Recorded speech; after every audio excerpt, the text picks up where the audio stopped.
saldım çayıra, toplayıp karnım doyura, gördü düşü hayıra yoranında. Münkir münafığın soyu yıktı, harap etti köyün mezarına bir tas suyu dökeninde.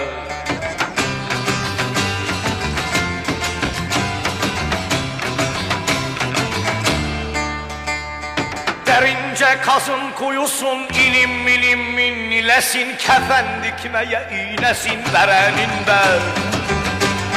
Daldan tahta getirenin, ıskatına oturanın, halkımını bitirenin imamında.